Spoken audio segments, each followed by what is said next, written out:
Entrepreneurs and activists bringing tri-state success. Up next on Carpe Diem.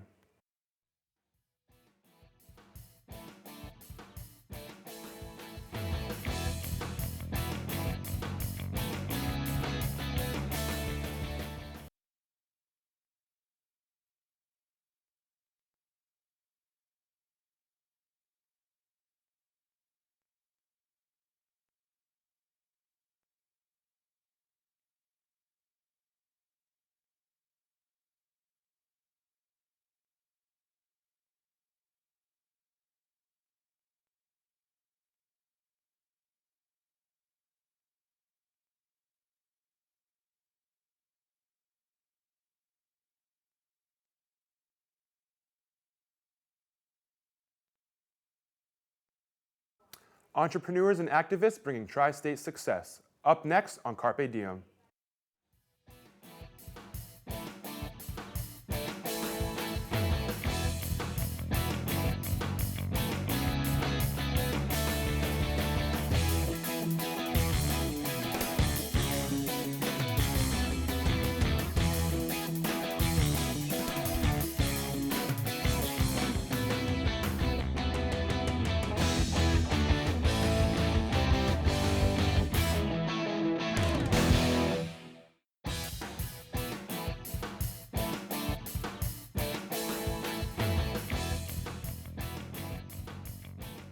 Hello and welcome to Carpe Diem. I'm Jared Caprioni.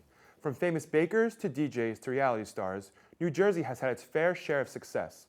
Many stars come straight from the Garden State and more on this rise. Self-made business owners and passionate students are making a difference by fighting their way to the top. Now listen up as we take a look into the lives of these people and their triumphant stories. Let's start off with a story about a young woman, a girl who turned heads and ended up shaving them. This female barber has set herself apart from other stylists and conquered a profession dominated by men. Here's her story.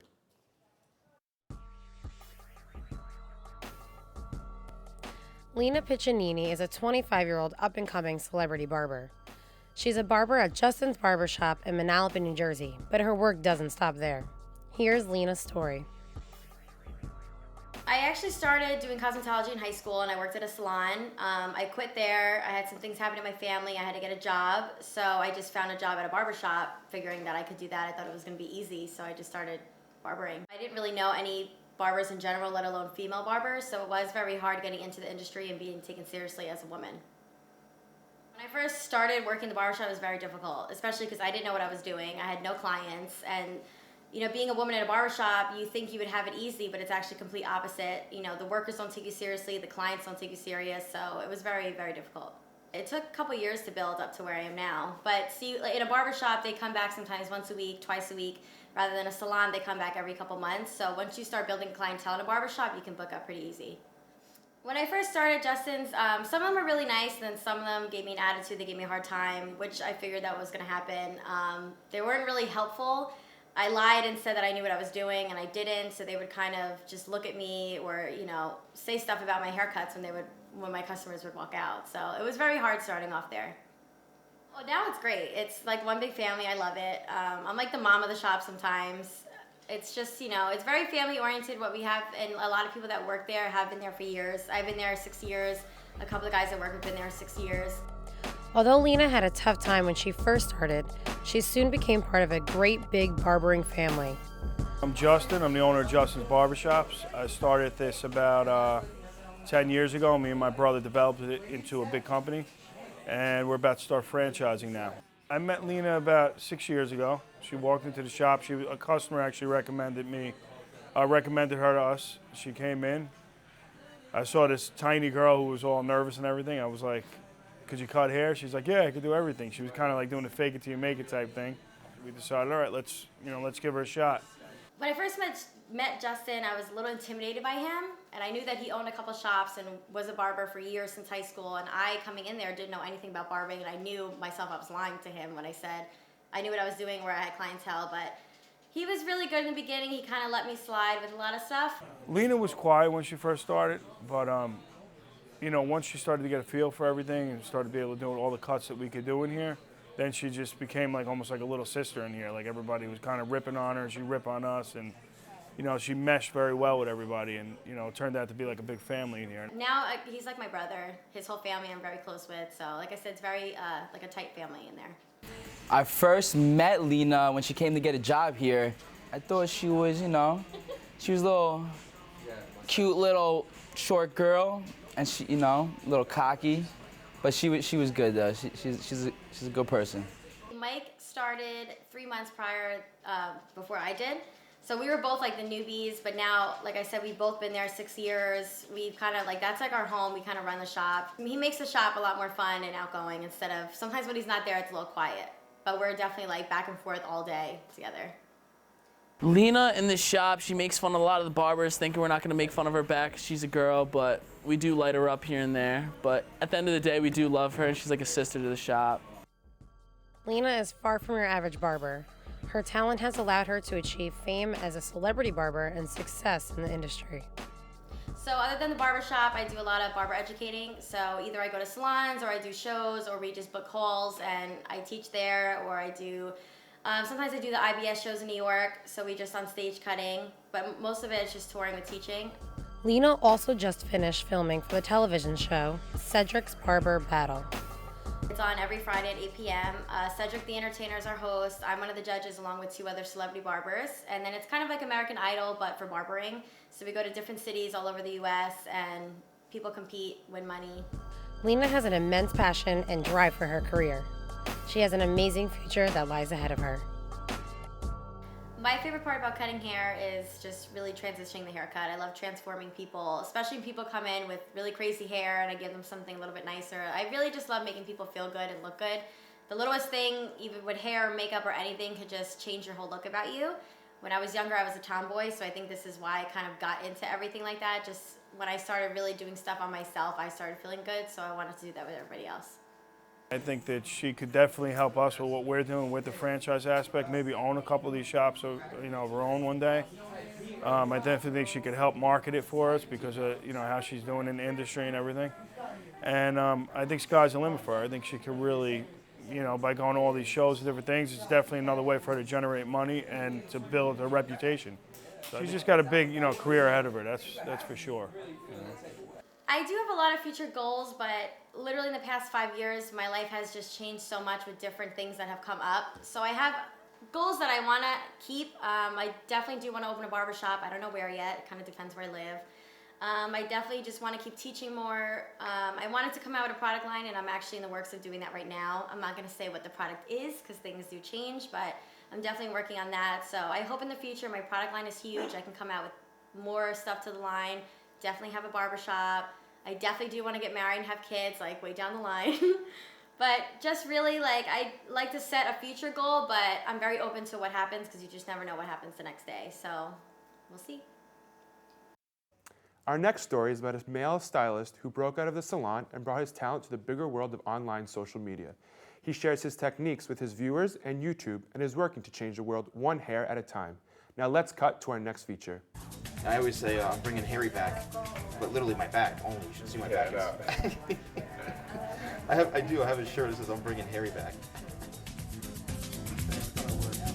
Steven Marinaro of New Jersey isn't just your everyday hairdresser. Hey, I'm Steven, the Salon Guy, and I want to welcome you to the 9th Annual Style Awards here at Lincoln Center, kicking off Mercedes-Benz Fashion Week. And it's about effortless style. I think we're really just trying to, something that you can run your fingers through that looks, something super effortless. Sammy, how are you? Nice to see you. You too. Nick, happy Fashion Week, man. How you doing? Man, you know, I'm chilling, trying to make the most. Entrepreneur, now turned media hair guru, Steven has become a spokesperson for the hair industry known as the Salon Guy. So what exactly made him make the change? When I first got into the hair industry, it was a little tough because I didn't know hair. I didn't grow up doing that. I grew up playing Army and I grew up doing guy stuff, you know, real macho stuff as a kid. And so when I got into the hair industry, it was really honestly because I wanted to be around beautiful women. That's why I got into the industry. It's been a very interesting journey for me because being a hairstylist for so many years and doing the same thing over and over again, it kind of gets boring, becomes a little redundant. And I'm the type of individual, being an entrepreneur, is I'm always trying to reinvent myself and to keep bettering myself. I want to be my biggest competition. I've lived here for about 6 years. I've been coming to Stephen ever since. My sister-in-law introduced me, and it's been a love relationship since then. After 6 years of serving as a police officer, Stephen decided to change his career after the tragic events of September 11, 2001. He later lost his mother, which inspired him to do more than just being a hairdresser. I went through a major tragedy. My mother had passed away.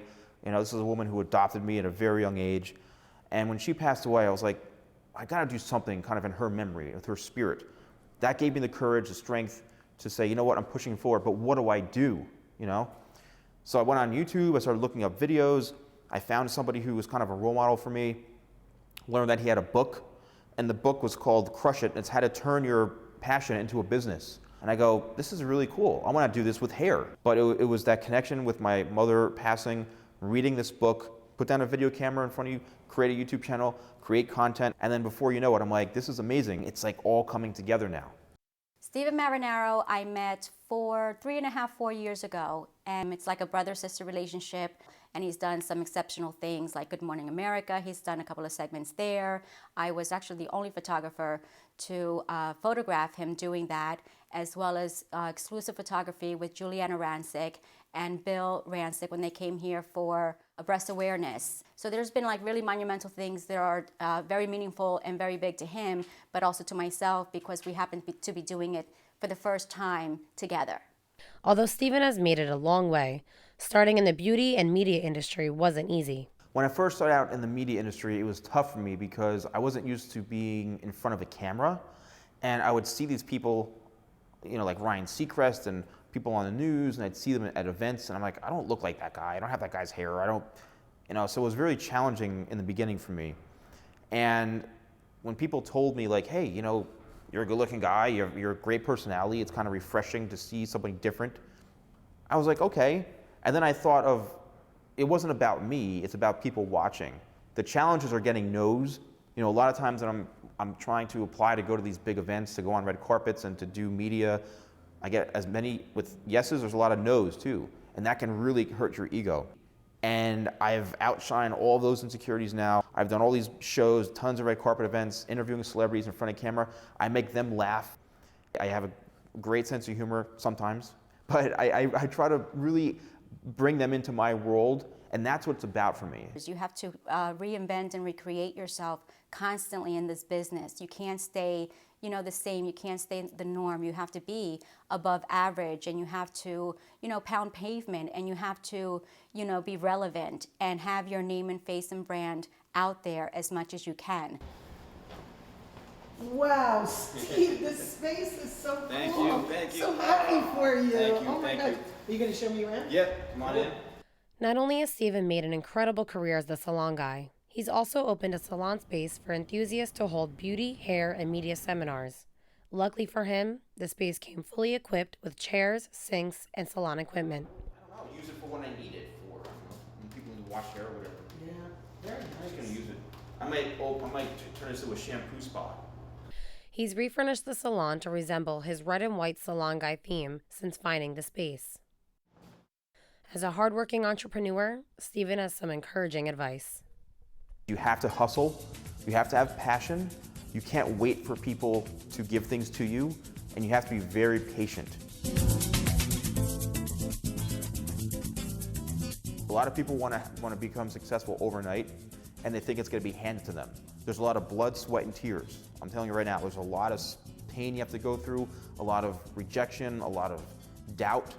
A lot of people have fears, but you have to erase all that stuff and just believe in yourself.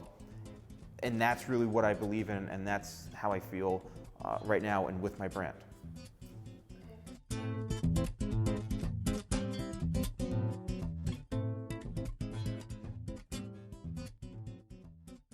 After this, we go behind the scenes of an entertainment company. Carpe Diem continues in just a moment.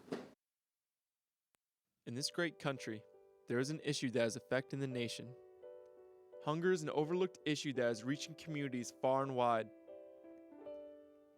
Even the most unlikely of areas are hit with this hardship. People go by every day not knowing that their neighbors could be struggling to feed their families or themselves. However, there is a place of refuge for those that need help and for those that want to give back. In Essex County, this place is called the Human Needs Food Pantry. Run completely by volunteers and on generous donations, this nonprofit organization not only provides food, but also pet food, clothing, medical screening, and other necessities people may not be able to afford. These people rely on us, they need us, and the Human Food Pantry needs you. We need the support of volunteers, we need the donations of food. We exist solely on the generosity of our donors. Welcome back. In our next story, we learn how one man brought his company to the top. Built from the ground up, Noble Productions is one of the best and most respected entertainment companies in the tri-state area. We get a closer view at the MCs, DJs, and party motivators that make this family so unique. Take a look. New Jersey holds some of the best entertainment companies on the East Coast. Starting from the bottom, one man does all he can to build a business not only for himself, but to bring originality to the DJ world. My name is Lonnie Narson. I'm the owner / CEO and lead MC at Noble Productions. We're a DJ entertainment company.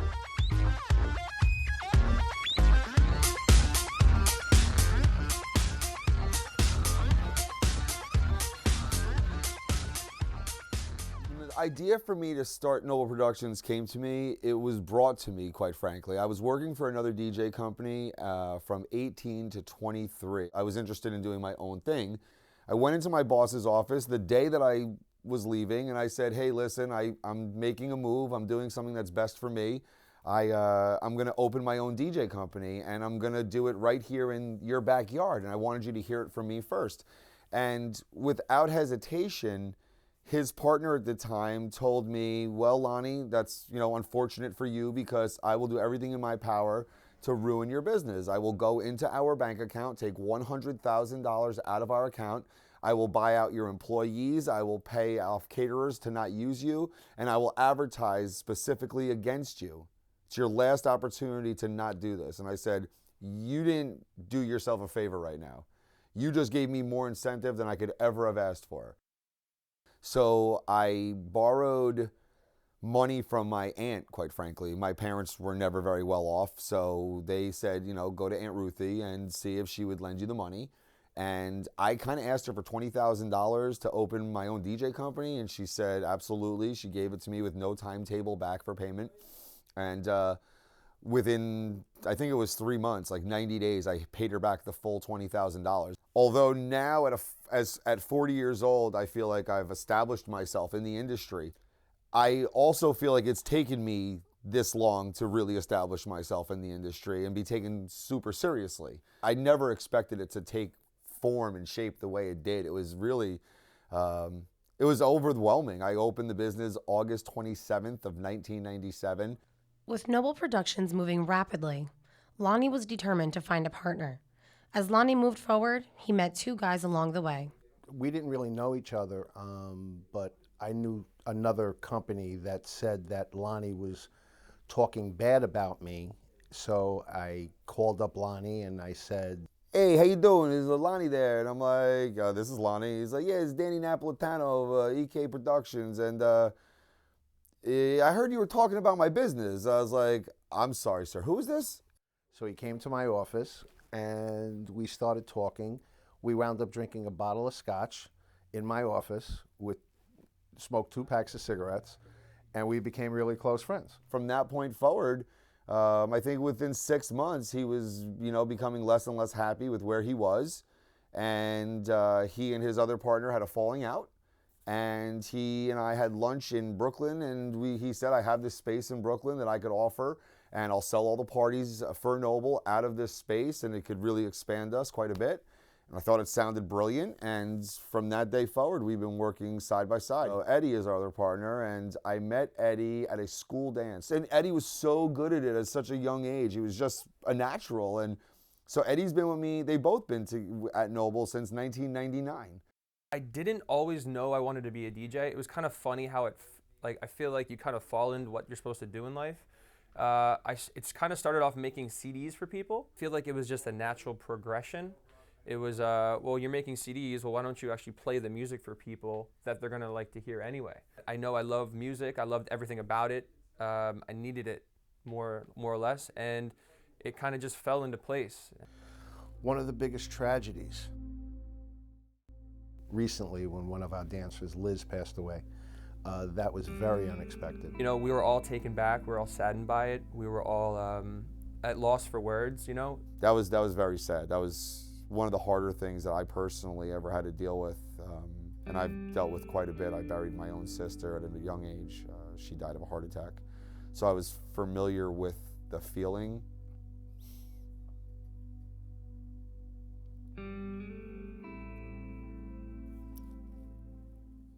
Work hard. Don't let anybody stand in your way. If you feel that you have a good idea and you have a passion about it, go for it. If you want the most out of life and out of your business, out of your endeavor, your entrepreneurship, you need to be like I was with my baby. You need to care for it and nurture it and be there for it when people don't respect it. You know, everyone has that first job, that second job, that third job, but maybe it's not, you know, until you reach a certain point in your life that this is what I was sent here, meant here to do.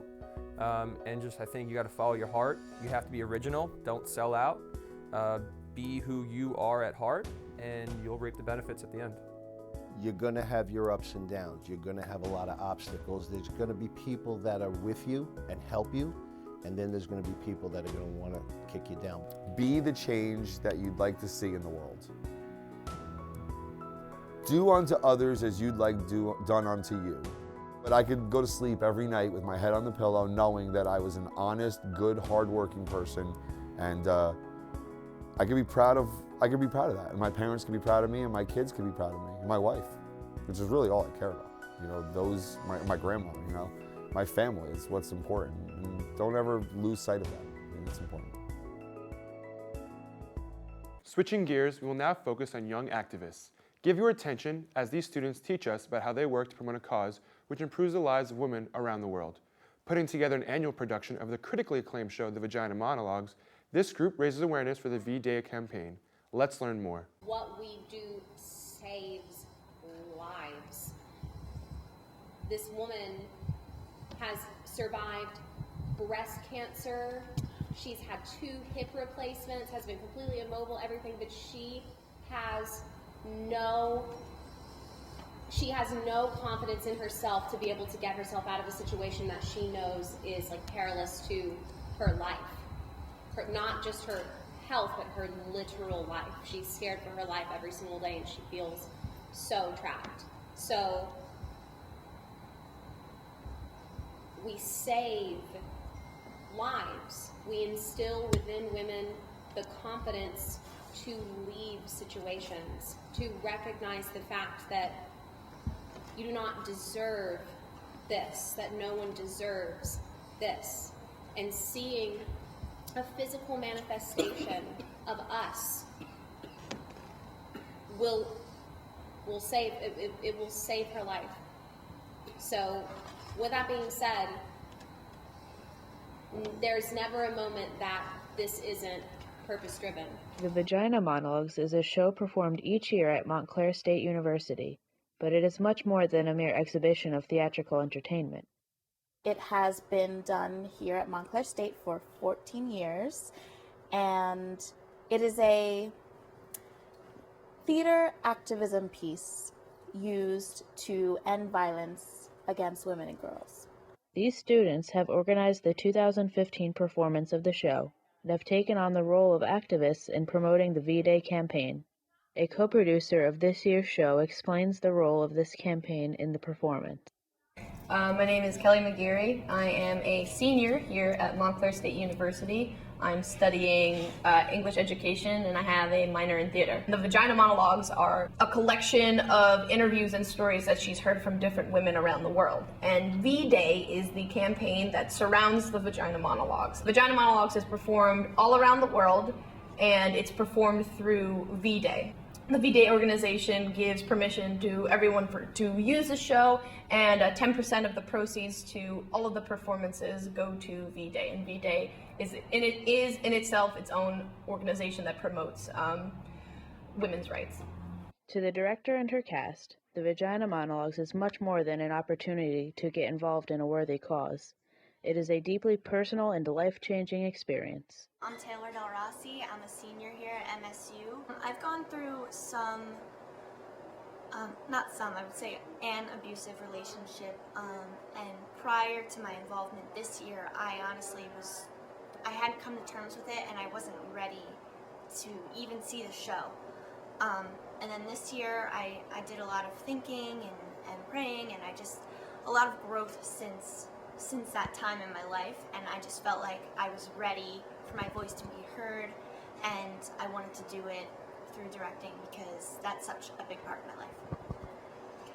I just had to think about not only myself, but every person who's ever gone through something like I have, and even though it wasn't the worst thing that could have happened, and it wasn't, none at all, I wanted to give a voice to those people who were like me the past 2 years and weren't ready to stand up and weren't ready to come forward and tell their story. So I tried to make sure that my cast and everybody involved knew why we were doing this, who we were doing this for.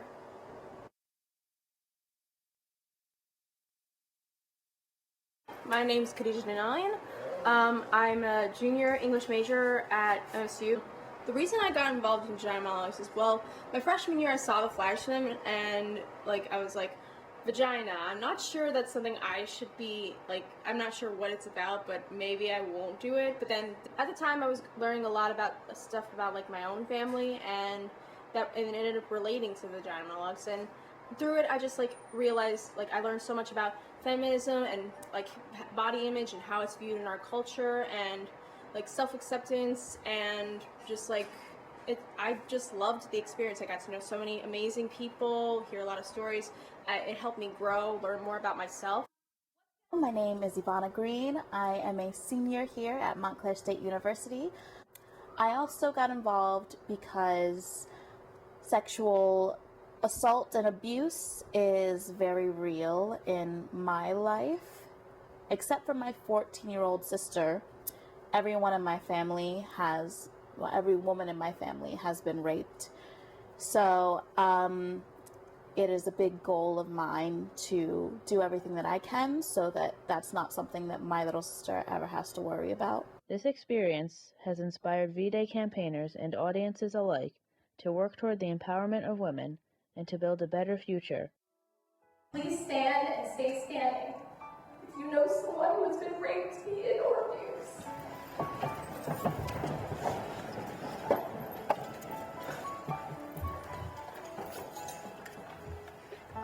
Please stand if you are going to do everything in your power to make sure that these things never happen to anyone ever again.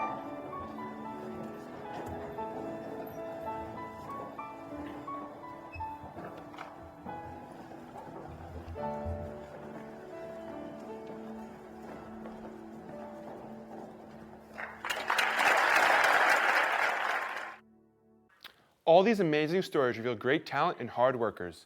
They have exceeded their limits and pushed their way to the top right here in the Garden State. Unfortunately, that wraps up this edition of Carpe Diem. For more information on this or any other episode of Carpe Diem, write to us at the email address on your screen, carpediem@mail.montclair.edu, or call us at 973-655-5158. Until next time, I'm Jared Caprioni. Thanks for watching.